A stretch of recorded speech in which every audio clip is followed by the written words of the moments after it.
so many athletes will just write it off because they did it once, they felt sick, and they're like, well, I just can't eat pre-training because it's just not for me. And when you really strip it back and go, well, nutrition it's a tool and a strategy as well.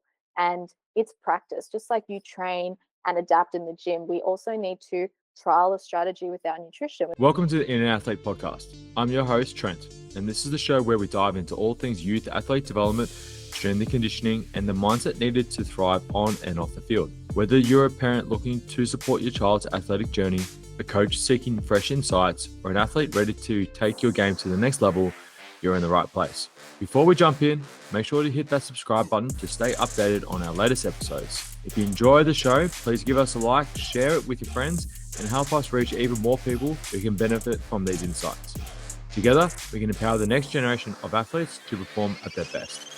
Now, let's get into it. How do you go with implementing what you do on a small scale? Obviously, one-on-one, you mentioned before about doing individual interventions, but how do you go about working with more in the group setting and the team setting? Because you're working with a soccer club at the moment. Yeah. And how do you go about that? So what's the difference between working with an individual and then you working in a team setting? Yeah, so on an individual level, obviously nutrition is highly individual. And so that does become the issue when you are applying it to a bigger group. On the one-on-one level, it's a lot. We delve a lot deeper. We break down, your day-to-day patterns. We delve into what that looks like specifically for your sport, for your position that you play, for the demands that you have. What stage of development are you in? What do you like? What don't you like? And we take it very slow when it comes to, I guess, group presentations, or when we're working with schools. I mean, some of my presentations could be up to 60 plus kids. Clubs could, be around 30 or 40. It comes down to more of that basic foundational knowledge, and talking with coaches and some of the players, they might never have experienced anyone to come out to talk to them about nutrition. They might be miles ahead with their nutrition, but in most cases they're not. They come away from the sessions learning something they've never learned before, and most likely that's just basic foundational information. And it could just be, talking through a fueling timeline and then giving them the tools to understand how to apply that to their own situation without needing one-on-one guidance, and introducing them to things like, a nutrition blueprint where they can understand how to create balanced athlete plates, how to fuel and how to snack within, appropriate fueling timelines. So it's probably not highly individualized, but it is relevant to the sport and to just the general structure of how an athlete would feel day to day. You mentioned something quite interesting at the stages of development. So obviously youth is quite grand in terms of the ages and the sports that you mentioned before, obviously using different energy systems, their training schedules and whatnot. But more specific on the stages of development, is there any specific needs that you see for the younger ones versus the older ones versus the ones in the middle? Besides obviously the quantity of food, is there any differences besides that? Good question. I'd say the older they get, the more reminders they need to fuel. I think when they're on the, I guess, early stage of tween, you've got that opportunity to fuel a bit more frequently. You've probably got your parents reminding you or providing the food a lot more frequently to eat. And at that point, it's almost just as though any sort of fuel is going to be great. Your hunger cues are probably screaming at you a lot more. You want to eat. And so eating isn't so much of a problem in the early stages of, I guess, childhood. When we enter that early 13, 14, 15, a lot of external influences come into play, and becoming a bit hyper aware of the foods that you're eating, whether or not you're an athlete, is a massive, I guess, a red flag for a lot of, when I'm coming out to schools. That's the main thing they talk about, that they just are too afraid to eat, or they just don't know what to eat because of all this information they're getting.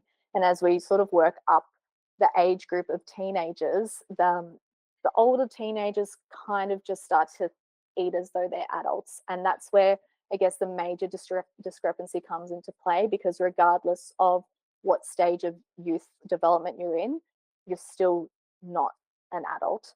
And so understanding that your nutritional requirements are so different to an adult, to me, even to an active elite level athlete adult, the differences are so huge because these adolescents are in still such a unique developmental stage and phase of growth. Yeah, I find that a lot of the teenagers that enter the puberty or the later stage of puberty, they're still growing, obviously. So the brains are still forming, the tendons, ligaments. The Yeah, body structure changes from being that childish, boyish, girlish look to yeah, becoming more of that male, female. So you have like the sex differences start to really yeah, show the difference in that side. But it's also interesting become as they may be influenced by social media. It's this analysis paralysis. It's like, mm, well, I hear this from this guy that who looks jacked, and then I hear this from this guy who also looks jacked, or whoever it actually may be. So it does become quite a difficult field. It's like almost like undereducated yeah, and overeducated all at the same time yeah. of actually where to begin. And it's like I'm better off just doing nothing because I can't Just then. don't know. Yeah. In, I always think that where it is so much around lack of education, but then on the other hand, there's too much accessible education, whether or not it's the right or wrong. But that's where the youth athletes will turn to because it's on their phone, it's easily accessible. They want that information quick. And if it's someone on the screen telling them to eat X amount and they look the way that they want to look, that's the information they're going to take straight away. And so that, I guess that's the fine line of battling between giving education but not having too much is really interesting when we talk to the teenage years. The one thing I actually like to do is because here at In Athlete we do fitness testing every Yeah, for 6 weeks for a 2 week window, and this becomes a really good educational tool because if they see their metrics reduce, so maybe it's their vertical jump scores actually reduced by like 3 to 5%, yeah, and it's like what have you done in the last 24 to 48 hours in order for this score to happen? And yeah, then one of those issues may be from a nutrition perspective. It's like, oh, I was at the beach. I only had breakfast. I didn't get home late, and then just had lasagna. So I was absolutely cooked from the weather, and then obviously didn't fuel up yeah, appropriately for it. I'm like, well, are you preparing? Does that sound like you're in an optimal state to be able to perform at your best? And it's like, no, probably not. So they don't get down on themselves, but it becomes more like a dot the i's, cross the t's kind of situation where you can start where you can educate them on it's like all right, what I did not help me. It's more of a hindrance. So yeah, it becomes a learning through experience, and that they know what to do or they know what to avoid, but they know what they should be doing moving forward because there are consequences to those decisions. And then the testing side removes the emotional component as well, where obviously eating is largely emotional for a lot of people. yeah. That's so true. I think when I talk to when we talk about pre-training nutrition, for example, so many athletes will just write it off because they did it once, they felt sick, and they're like, well, I just can't eat pre-training because it's just not for me. And when you really strip it back and go, well, nutrition is it's a tool and a strategy as well. And it's practice. Just like you train and adapt in the gym, we also need to trial a strategy with our nutrition. We also need to say, okay, maybe I didn't eat the right type of food. Maybe I ate too close to training. Maybe I didn't eat close enough. And you experiment. And for sure, you're not going to do this in times when, the stakes are high and you've got a game, but you've got pre-season, you've got off-season, you've got training to have a go and trial some strategies that may work for you, may not. And that's exactly right. You can put it on the, yep, not going to do that again, or fantastic, that works so well for me. I'm going to stick to that. So yeah, it's a practice, it's a tool, and yes, it's fun, and nutrition can be very, it's about connection and celebration, but it can also be, what, I need to practice a skill and I need to get a little bit better at it, and it's going to benefit me, in the long term. Cool. All right, I'm gonna fire some quick questions to you. So, examples of some snacks that you've used in the past or recommended to individuals, like pre and post training. What are some of your key go tos that are easy to whip up or easy to get? Good question. If we're going a pre-training snack, so maybe I'm not training for another 2 hours, I'll look for a combination of protein and carbs, and that could be anything from like Chobani yogurt with some fruit, having like a tuna and whole grain cracker snack, or having like a protein smoothie and a banana. So something that's got a mix of protein and carbs. If it's getting a little bit closer to training and I've got maybe less than an hour to 30 minutes, I only want simple, fast digesting carbs. And these are typically the carbohydrates that people think are very unhealthy, but they're actually the most beneficial for us here. So things like lollies, things like LCM bars, juice boxes, pikelets with jam are my favorite. You can even go, hot cross buns are out back at the supermarket, so they're a good Crazy. one. Great for pre-training. So anything that's just a fast digesting carb is going to be fantastic pre-training. After training, if you're someone who doesn't have a massive appetite and maybe you're not going straight home to dinner, you could have something like chocolate milk, and that's probably my favorite thing to recommend because everyone loves it. It's great for rehydrating, but also getting protein and carbs back in. Again, just like your pre-training snack, your post-training snack has a strong emphasis on protein and carbs. So anything, again, from like the yogurts to granola bowls, some bread with tuna if you want savory, anything of the combination of those two elements. Awesome. Sports drinks. What are your takes on sports drinks? Look, they're very beneficial for people who are training, for a prolonged period of time. If you're an athlete training for over an hour and you're needing intra-training fuel, so food during training, halftime breaks, whatever it might be, fantastic because they've got carbs, which is what we want from a sports drink. They've also got, a good profile of electrolytes. Hydration is obviously the main element from there. And if you're someone who can't eat during or before training, sports drinks are fantastic for it. Again, it's going to be on a needs basis. If you're someone who is not an incredibly salty sweater or doesn't sweat heaps, and you're not training in a really hot, humid condition for a long period of time, water's pretty good. But if you are using sports drinks for the benefits of the carb and the electrolyte, we need the proper sports drinks, not the, sugar reduced or, no sugar options, because that sort of defeats the whole purpose of getting that glycogen replenished. Yeah, I'm finding because currently it's summer at the moment in Yeah. Melbourne and the weather's been humid and very warm, and even overnight as well. And I've been reminding some of my soccer athletes, bring a Gatorade with you to sip on throughout your For sure. sessions. Because the humidity also suppresses most people's hunger, hormones and cues. So if you can get it through a sports drink and you're also not hydrating very well before training, that's going to be perfect. Awesome. And what's your take on protein powders for youth? Because this is always a controversial one.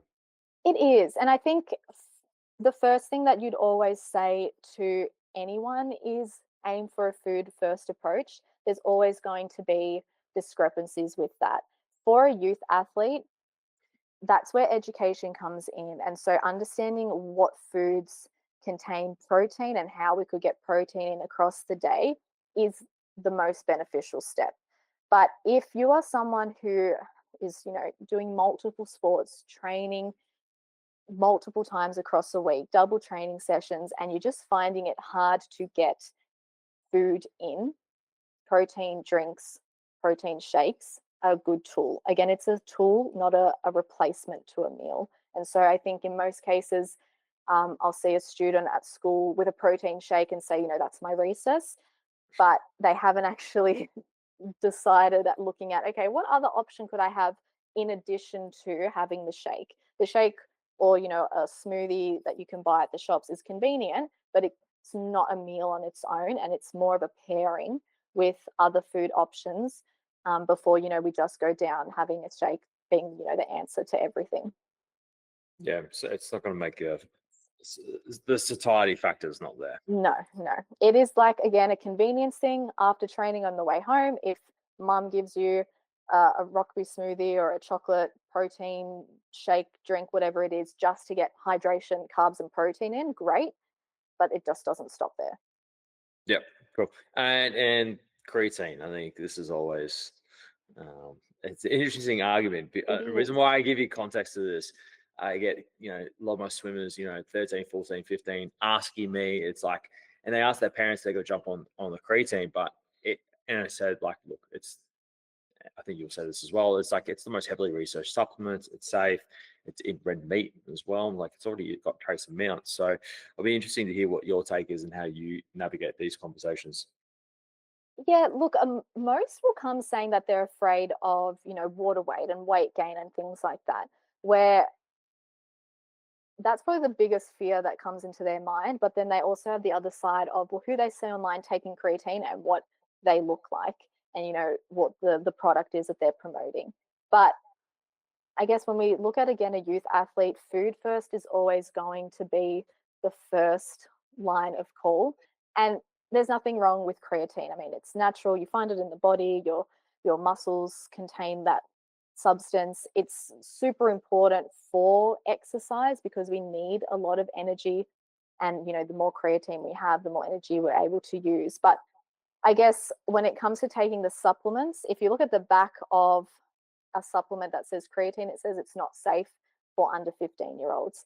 And I guess that comes down to the very limited research that there is with youth athletes. And I think there's maybe two studies that can pop out in my mind, which is, I think they did a trial on soccer players and swimmers, and they just showed that, yep, there were actual differences in their training, but it was using creatine for a short period of time. So usually I guess with adults, we say, don't worry about the loading phase, just introduce it, maintenance over, however long.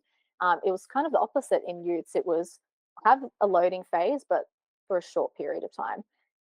And look, I guess it's a bit of a trial and error. If you know you're doing everything else in your nutrition, if you know you aren't skipping meals, you're not skipping breakfast, you're not just having energy drinks for energy and performance, you're not constantly dehydrated. If you are doing all those things and you just want to have a trial and see what extra benefit creatine can do for you, no, there's no evidence that there is long-term, I mean, not long-term because it's not studied, but there's no evidence that there were any, effects or negative consequences. So that would be under the guidance of a health professional if you wanted to go down that route, to ask to evaluate what your current nutritional patterns and diets are looking like. But I think it comes down to individual factors, what it looks like, how that would fit into your diet. Cool. Yeah, it's always a interesting area Very. with that. And there is a lot more. I love creatine is quite interesting because now they're going to kind of consider it as almost like as the one of the super supplements because there's a lot more research going into brain health when it comes Yes. to healthy aging because we have a reduction in creatine levels as we age, but also the muscle preservation side for the elderly, but also with fatigue as well. There's a bit of research going around. If you supplement with creatine, it actually and you're sleep deprived, it actually can bring you back up to normal levels. So it actually wards against the compounds that make you tired within the brain as well. So it's a very much an emerging research, and also with acquired brain injuries, helping with the healing process Yeah, as there's well. definitely evidence around that, yeah, for concussion and things like that. And so I feel as if there's, real reason for around a brain health that you'd want to go down that track, or that are wanting to see athletes already at their peak for gaining muscle mass, but, that could be that extra edge that you need to, enhance your performance. So really evaluating just overall before we go down that route. Cool. I think we've covered all the points, but I think the main thing is where can people find you if they want to get in contact with you, organize a one-on-one session with you? How can people get in contact with you? Yeah, so athleticfuelschool.com.au, the website for, seeing how we work with schools and clubs if you're interested in having a presentation come out to you, to, yeah, a group of your athletes. Otherwise, at Athletic Fuels School on Instagram, post a lot of nutrition content specific for youth and also for parents and just general population. Send me a message there, or there's a little link to send me an email through the website as well to, yeah, to reach out, ask any questions, or have one-on-one consult. Yeah, and we'll put your details in the show notes as well. The one thing I like about your social media, it's a bit more interactive compared to a lot of other, nutritional pages where they just tell you information, and it's like, what information do you actually want to see? It's either A or B or C, or you do like little quizzes. And I think it's a little bit more engaging from Yeah, that perspective. you get a lot of athletes that will just randomly message saying, one question, they won't really give you much else, but they've obviously been sitting on it for a long time.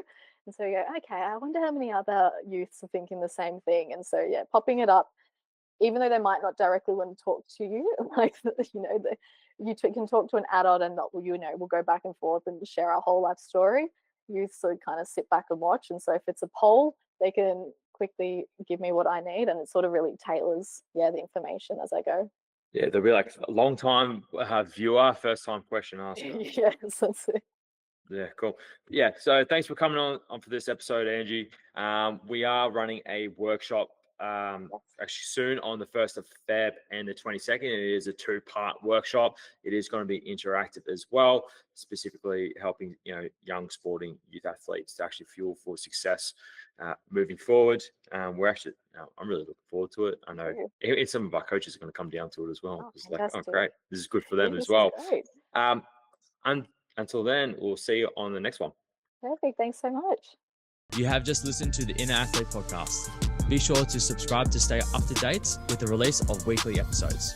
Be sure to follow us on Facebook and Instagram to get great tips on all things youth athlete development and youth mentoring.